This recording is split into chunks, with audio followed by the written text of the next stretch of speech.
अभिवादन जो आहे तो कशासाठी होतं नेमकं काय? तर बघा, आम्ही गेली 9-10 दिवस आम्ही वडीगोद्री येथे ओबीसी भटक्या विमुक्त जाती जमाती SBCंच्या हक्क आणि अधिकाराविषयी आम्ही आमरण असं उपोषण केलं. आमचे मित्र नवनाथ आबा वाघमारे आणि आम्ही हे उपोषण करत असताना या महाराष्ट्रामधल्या प्रत्येक जिल्ह्यामधल्या तालुक्यामधल्या हर एक जातीपंथाचा माणूस आमच्या उपोषणाला आम्हाला सपोर्ट करायला आला, आमचं मनोधैर्य वाढवायला आला आणि तुम्ही जी मागणी करताय ते आम्ही तुमच्या बरोबर आहोत हे सांगायला आला.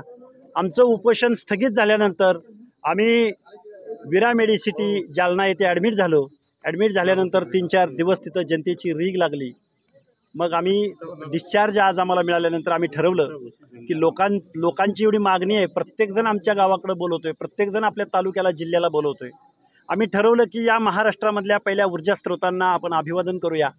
अभिवादन करत असताना आधीमध्ये जेवढी लोकं आपल्याला भेटतील तेवढ्या लोकांशी संवाद साधूया आणि ही ऊर्जा घेऊया. आणि हा आमच्या सगळ्या 18 पगड जातींचा हा महाराष्ट्र आहे, हा आमच्या बहुजनांचा महाराष्ट्र आहे. हे एकदा झोपेचं सोंग घेतलेल्या सरकारला आपण दाखवूया. हे सरकार काही लोकांचं आंदोलन सुरू झालं की त्यांना रेड कार्पेट घालतं आणि आमच्या ओबीसींच्या वेदनांकडं, आक्रोशाकडं, आमच्या हक्क अधिकाराकडं, आमच्या बजेटरी तरतुदीकडं, आमच्या स्कॉलरशिप्सकडं, आमच्या या बांधवांच्या भावनांकडं हे सरकार लक्ष द्यायला, मायबाप सरकार लक्ष द्यायला अजिबात तयार नाही. आणि ही वेदना कुठंतरी या शासनाच्या दरबारी मांडावी. आज राष्ट्रमाता जिजाऊंच्या जन्मस्थळी आलो आहे आम्ही.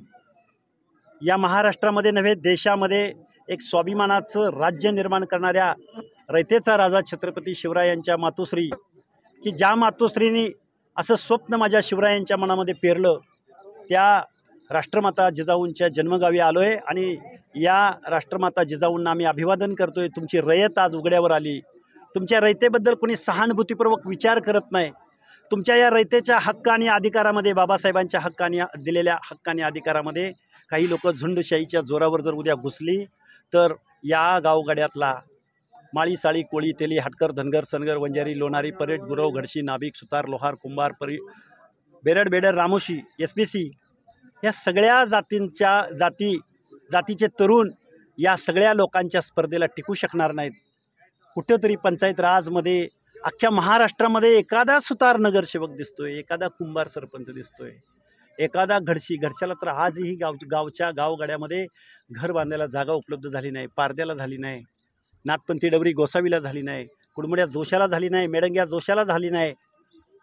हा फुले शाहू आंबेडकरांचा महाराष्ट्र नाही, हा छत्रपती शिवरायांचा महाराष्ट्र नाही. मा जिजाऊ, तुम्ही या रयतेकडे लक्ष द्यावं आणि वोटसूट तुमचं नाव घेऊन या सत्तेमध्ये बसलेल्या सगळ्या आमदार खासदारांना सद्बुद्धी मिळावी, मुख्यमंत्र्यांना सद्बुद्धी मिळावी की आमच्या ओबीसींचा आवाज ऐका, तुम्ही या वेदना ऐका. यासाठी आम्ही आज राष्ट्रमाता जिजाऊंच्या जन्मगावी आलो आहे. आम्ही संध्याकाळी पोहरादेवीला जात आहोत. उद्या सकाळी गोपीनाथगडावर जात आहोत, संध्याकाळी भगवानगडावर जात आहोत, परवा दिवशी मातोश्री अहिल्यादेवींच्या जन्मगावी चौंडीला जात आहोत.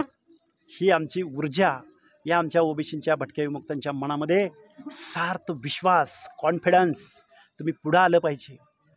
तुम्ही तुमचं मत, संविधानानं तुमच्या मताला अधिकार दिला आहे. तुमचे हक्क आणि अधिकार वाचवण्यात जर ही लोक नालायक ठरत असतील तर तुम्ही पुढं आलं पाहिजे. बाबासाहेबांनी सांगितलं होतं तुम्हाला राज्यकर्ती जमात बनलं पाहिजे, तुम्हाला निर्णय प्रक्रियेत आलं पाहिजे. हा माणसांच्या मनामधला विश्वास जागवण्यासाठी आम्ही ही अभिवादन यात्रा काढली. मंडल आयोग महाराष्ट्रापुरता नाही, मंडल आयोग देशापुरता आहे. अरे जरांगे, तुमची कुवत किती, तुमची उंची किती, मंडल आयोगाच्या नादी तुम्ही लागू नका. राज्यकर्ते लोक ज्या पद्धतीनं वागतायत त्या पद्धतीनं तुम्ही जे प्रश्न विचारलाय त्याला शंका घेण्यास वाव आहे. सदाभाऊ खोत म्हणतात की मराठ्यांनाही आरक्षण मिळून फायदा नाही आणि ओबीसींना आरक्षण असूनही फायदा नाही, कारण 2006 सालानंतर सरकारने आरक्षित जागा भरायचंच बंद केलं आहे. ह्या तुमच्या बोलण्यामध्ये तथ्य आहे. खाजगीकरण, उदारीकरण, जागतिकीकरण, खाऊच्या धोरणानंतर इथल्या नोकऱ्या उद्ध्वस्त झालेल्या आहेत. पण याच्याही पलीकडे जाऊन छोट्या मोठ्या शिक्षक, नोकर, तलाठी, गावगाड्यामधलं, पंचायत राजमधलं रिझर्वेशन, गावामध्ये वावरत असताना एखाद्या छोट्या मोठ्या घटकांना तुच्छतेची वागणूक मिळू नये, तो गावकुसाच्या बाहेर राहू नये, तो या भारताचा नागरिक म्हणून वावरत असताना त्याला वेगळी वागणूक मिळू नये. हे विन विन सिच्युएशन. की आम्ही नागरिक आहोत, we the people of India, आम्ही या लोकशाहीचे नागरिक आहोत, आम्ही समान आहोत, आमच्यात गुणवत्ता कमी नाही आहे, म्हणून रिझर्वेशन पॉलिसी आहे. आरक्षण का दिलं गेलं आहे, कुणाला दिलं गेलं आहे, का दिलं गेलं आहे, संविधानामध्ये काय तरतुदी आहेत. संविधानामध्ये फक्त आणि फक्त सोशली अँड एज्युकेशनली हा संविधानाचा अर्थ आहे. त्यामुळं आर्थिकदृष्ट्या आम्ही मागास झालो म्हणून कुणीतरी उद्या कुठलं तरी आरक्षण मागेल ते व्हॅलिड नसणार आहे.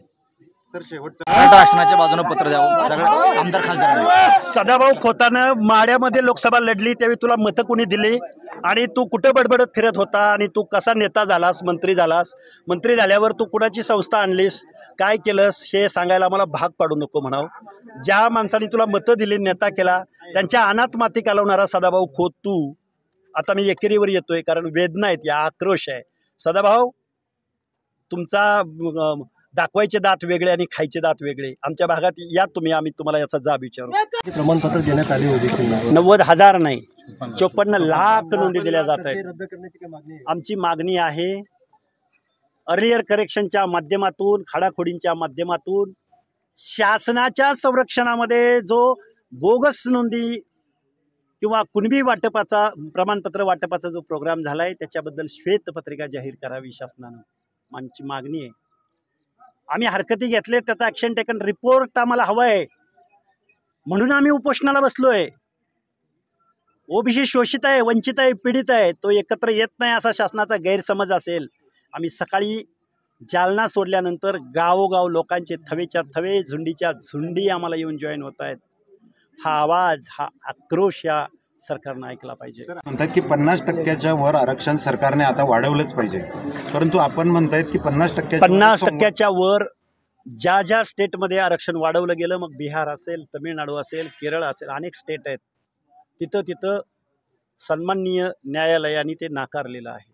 कारण 50% वर जे फ्री अँड फेअर वातावरण ठेवलेलं आहे ते या देशामधल्या सर्व नागरिकांमधल्या गुणवंतांसाठी ते रिझर्वेशन ठेवलं आहे. मग त्यामध्ये including all SC, ST, OBC, VJNT, including all सगळ्यांसाठी. ओपन म्हणजे ओपन, आणि मग त्यामध्ये अतिक्रमण होऊ शकतं.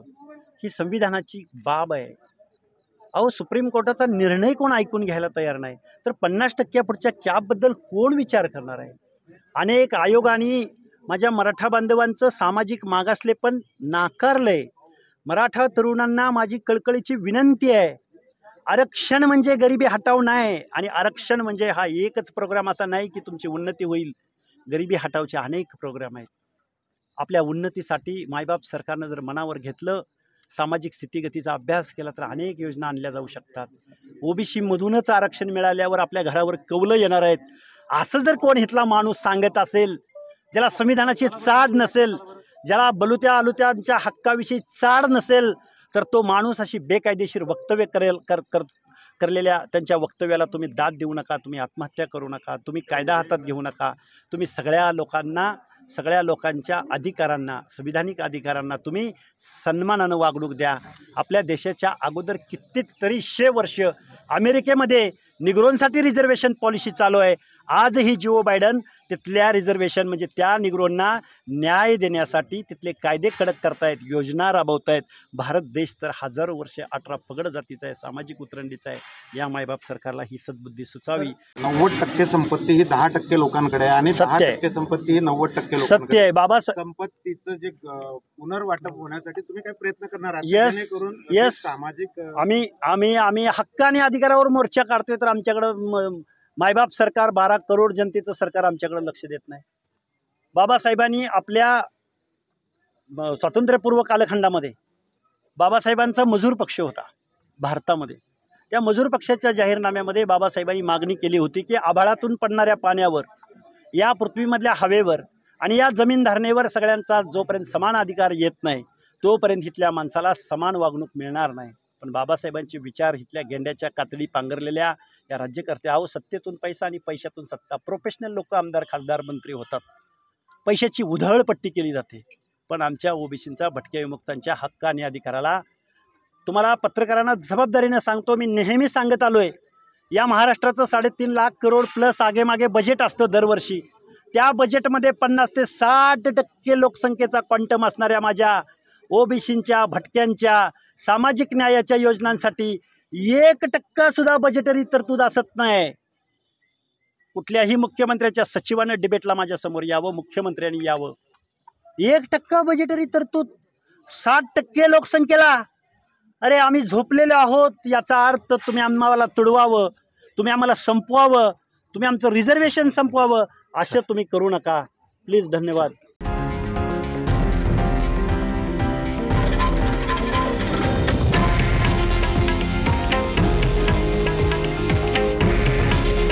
हे आहे देशातील नंबर 1 न्यूज नेटवर्क आणि आपण पाहत आहात TV9 मराठी. काळजी तुमची, हित महाराष्ट्राचं.